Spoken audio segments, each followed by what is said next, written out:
তুই কারো মৃত্যু দেখো নাই? তুমি কোনো কবরস্থানে যাও নাই কোনোদিন? তুমি কোনো লাশের জানাজা পড়ো নাই? যে মানুষটা তোমার সামনে লাশ, সে কি একদিন হাত নাড়াইতো না? কথা বলে না? তার চক্ষুই খোলা ছিল না কোনোদিন? সে কি একদিন দৌড়ঝাঁপ করে নাই দুনিয়ায়? সে এখন মরে যাবে না কেন? সে হাসে না কেন? তার হাত নড়ে না কেন? দয়া করে বুঝতে শিখে। আল্লাহ তাআলা বলছে, বল তানজুর নাফসুম মা কদ্দামাত লিগাদ।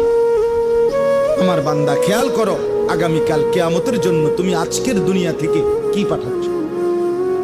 এটাই তোমার আখিরাতের পুঁজি সংগ্রহের জায়গা। দুনিয়া এখান থেকেই আখিরাতের জন্য পাঠাইতে হবে। মা কদ্দামাত, হিসাব করো আখিরাতের জন্য কি পাঠাইছো। ওয়াত্তাকুল্লাহ। এরপরে আল্লাহ আবার বলতেছেন, বান্দা আবারও বলছি, কথাটা ফেলে দিও না, আমাকেই ভয় করো, গুনাহ ছাড়ো, নেক আমলে অভ্যস্ত হও। ইন্নাল্লাহা খাবীরুম বিমা তা'মালুন। এরপরে আল্লাহ বলেন, শোনো বান্দা, ঈমানদার, তোমাকে বলছি, আমি কিন্তু তোমরা যা